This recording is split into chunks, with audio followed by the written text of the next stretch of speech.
aku sia tulang male mas sambayang. Ya. Saudara-saudara yang sama dikasihi Tuhan, kenapa hal ini diungkapkan oleh pemazmur dalam bacaan kita? Pemazmur mau kita semua sadar akan keberadaan kita di dunia ini. Jangan sombong, jangan angkuh, rendah hatilah, akuilah keberadaan kita manusia. Kita ini hanyalah sesuatu yang fana, sesuatu yang sedikit saja, kapan saja Tuhan bisa ambil kita. Kita ini cuma sementara. Jangan hanya sibuk memikirkan bagaimana kita hidup di dunia ini, lalu lupa memikirkan bahwa akan ada dunia lain yang akan menjadi tempat kita hidup dalam keabadian. Ya, anak-anak muda selalu saya katakan, jangan kamu berbangga dengan tenagamu yang masih kuat, lalu engkau berbuat seakan-akan dunia ini tak ada pemiliknya. Biasanya kami anak muda begitu. Ya ke na pokada mau penangki ya mau todadi.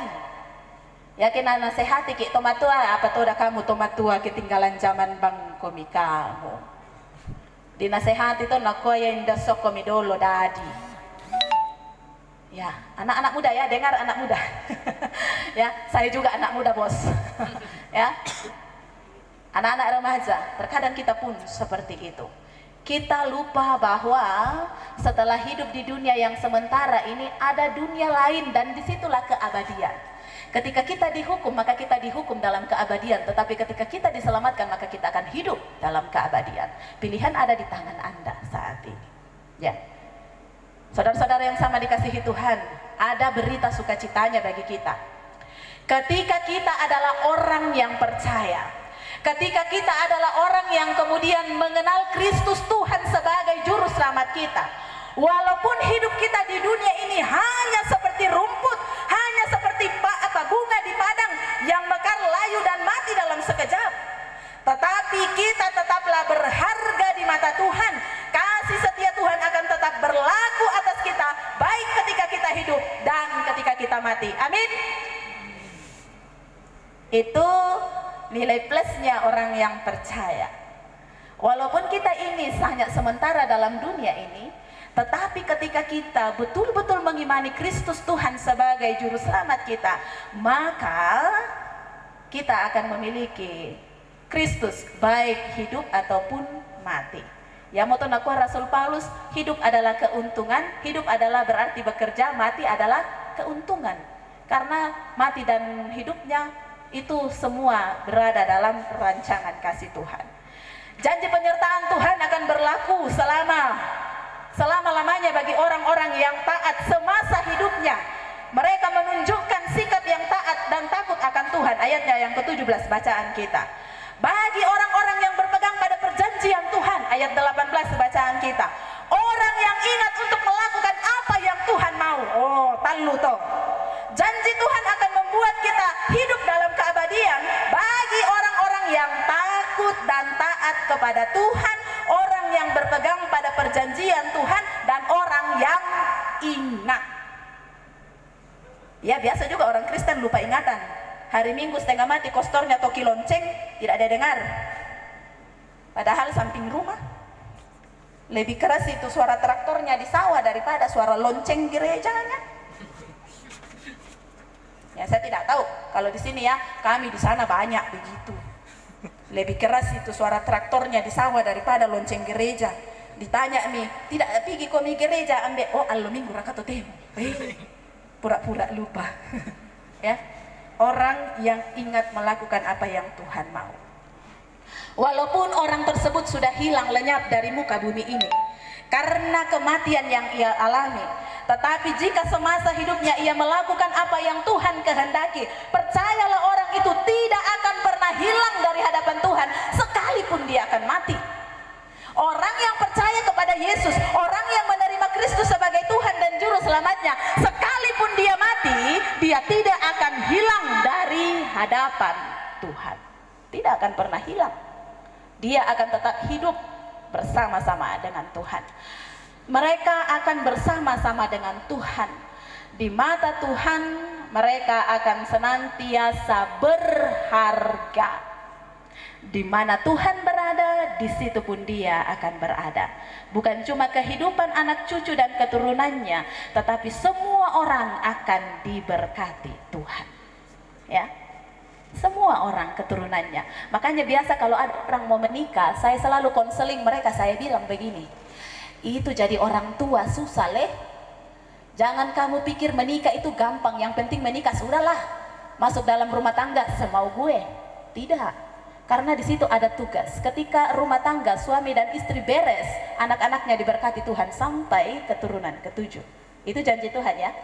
Tetapi ketika mama papanya suami istri tidak beres, nah bilang juga Tuhan, aku akan memberikan hukuman bagi orang-orang yang membenci aku pada keturunan 3 dan keempat. Hukum Taurat, pengakuan iman rasuli. Toh?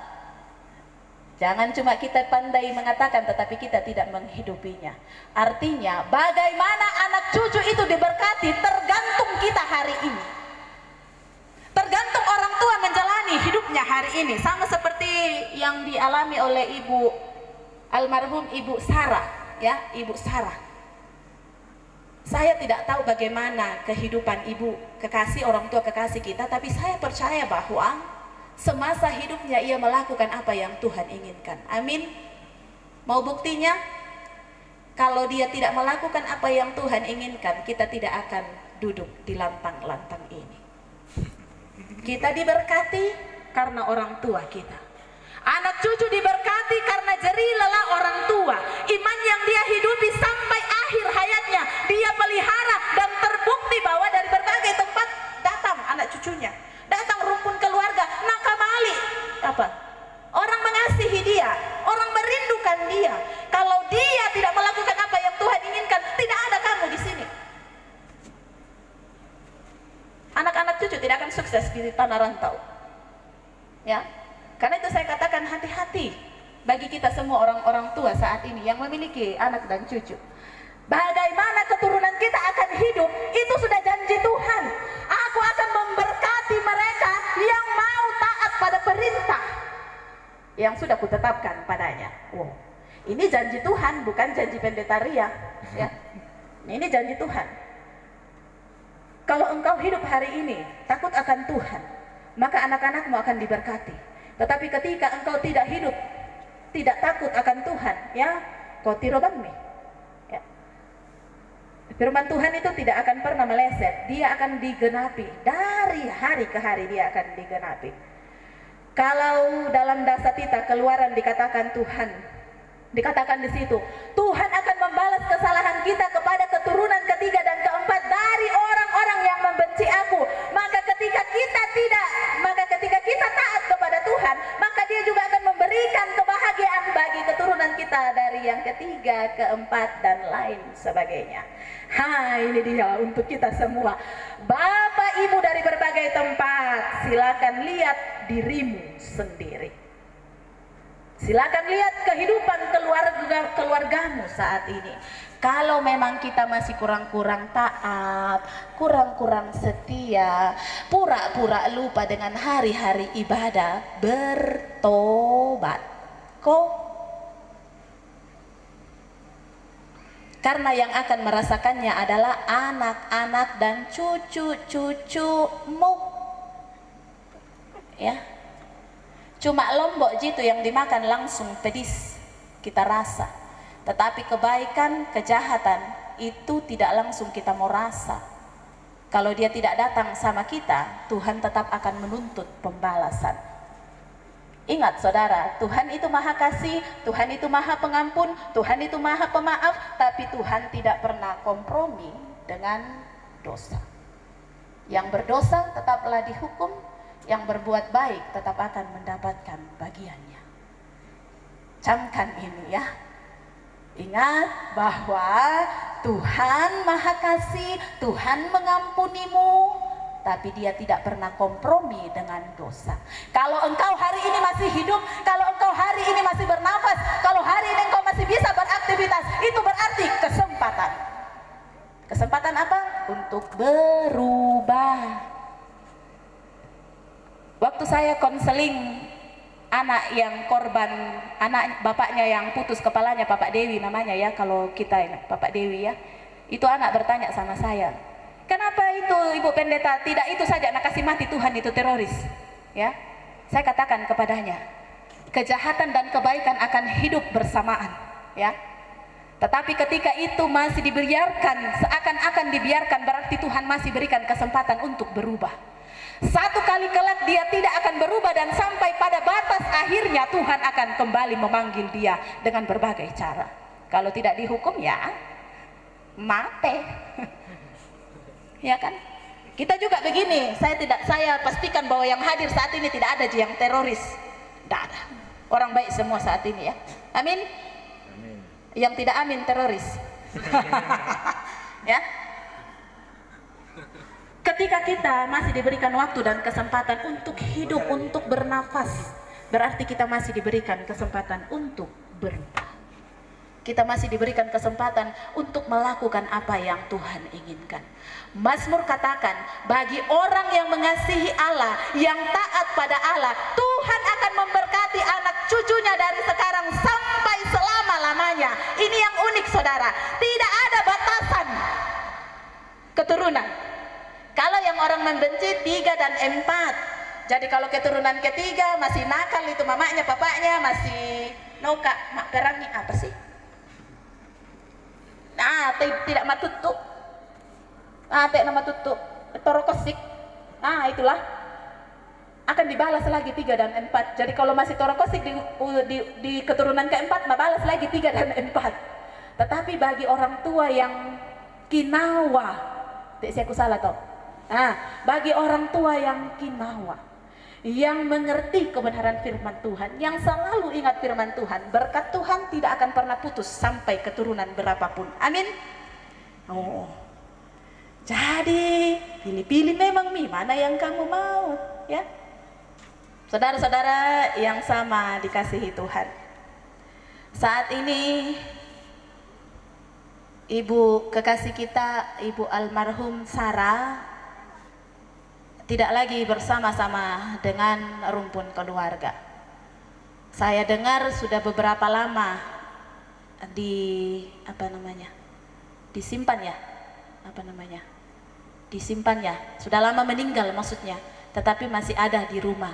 Dan beberapa waktu ke depan orang tua kekasih kita ini akan kita antar ke tempat peristirahatannya yang terakhir, tempat di mana dia akan menanti janji Tuhan untuk hari kebangkitan.